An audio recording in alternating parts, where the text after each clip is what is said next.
Company আপনার result থেকে বেতন দেয়, আপনাকে থেকে বেতন দেয় না। আপনার নলেজ কত আছে সেটা থেকে বেতন দেয় না, আপনার নলেজ কতটুকু ইমপ্লিমেন্টেড হয় সেটার উপরে বেতন দেয়।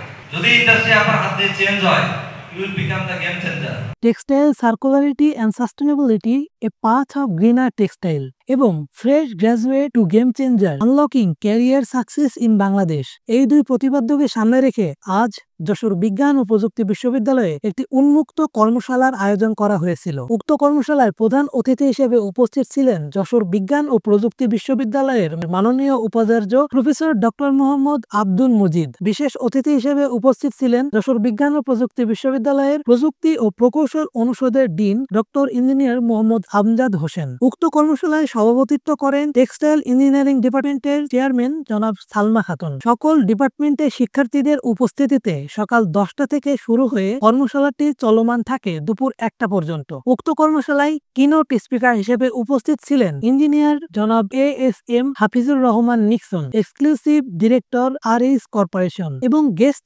স্পিকার হিসেবে উপস্থিত ছিলেন জনাব Tarun Kumar Mistri, COO Square Knit Corporation PLC and L Square Limited. জনাব হাফিজুর রহমান তার বক্তব্যে বলেন, অতীতে ব্যবহৃত টেক্সটাইল পদ্ধতিগুলোর জন্য আজ বুড়িগঙ্গা সহ বাংলাদেশের অসংখ্য নদী ও পরিবেশের এই অবস্থা। তবে নতুন যে প্রযুক্তি আসছে, এই প্রযুক্তির সর্বোত্তম ব্যবহার করলে টেক্সটাইলের দূষণ কমিয়ে বাংলাদেশের অর্থনীতিকে আরো শক্তিশালী বানানো সম্ভব।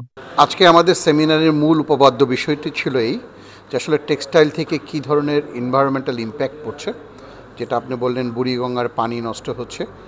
এটা হচ্ছে আমাদের সেই প্রাইমারি স্টেজের টেক্সটাইলটা ছিল, এখন এটা ইভলভিং হয়ে অনেক নিউ টেকনোলজি আসছে এবং আগামীতে যে টেকনোলজিগুলো আসতেছে যেটা এই এনভায়রনমেন্টাল উপরে বড় ধরনের ইম্প্যাক্ট তৈরি করবে না, সেটা নিয়ে আমরা কথা বলেছি।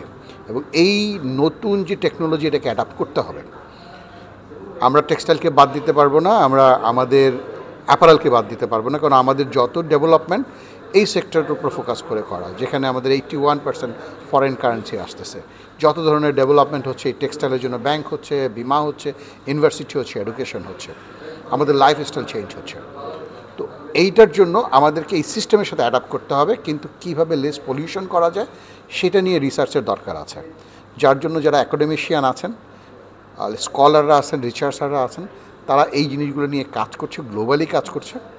এবং আমরা যে ইনফরমেশনগুলো গ্লোবালি পাচ্ছি এগুলোই আজকে পাস আউট করলাম। এবং এইভাবে যদি আমরা ইনভলভ করতে পারি সবাইকে, এই কোলাবোরেশনটা করতে পারি, বুড়িগঙ্গার নদীতে আপনি গোসল আবার করতে পারবেন।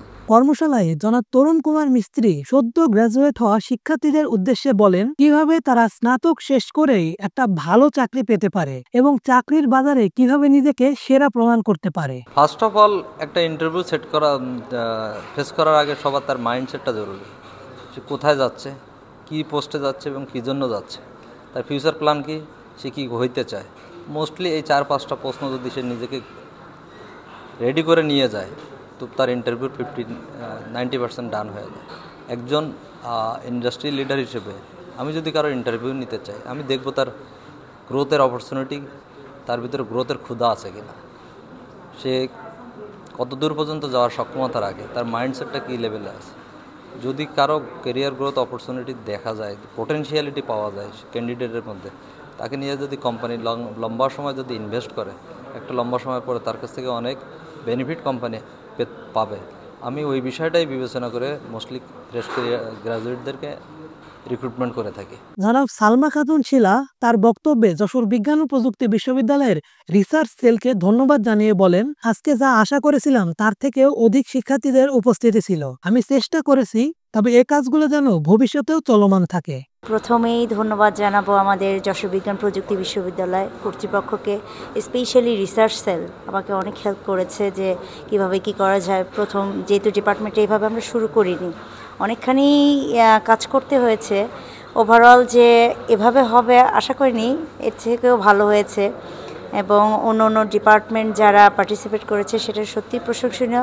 আর সবার আগে আমি চেষ্টা করেছি তোমরা কতটুকু উপকৃত হচ্ছে সেটা ইম্পর্ট্যান্ট, এবং তোমাদের নেটওয়ার্কিং বা তোমাদের পরবর্তীতে কী ধরনের ডিরেকশন, কারণ ওনারা তো অনেক পায়োনিয়ার পর্যায়ে চলে গেছেন এবং একই দিনে আসেননি, ওনাদের এক্সপিরিয়েন্সগুলো শেয়ার করছে। আশা করি তোমরা কমিউনিকেট করো এবং পরবর্তীতে যেই আসুন না কেন আমাদের ডিপার্টমেন্টের সভাপতি হিসেবে আমি এখন বলছি, পরবর্তীতে যেই সভাপতি আসর এটা যেন কন্টিনিউ থাকে এবং তোমাদের সাপোর্ট যেন থাকে।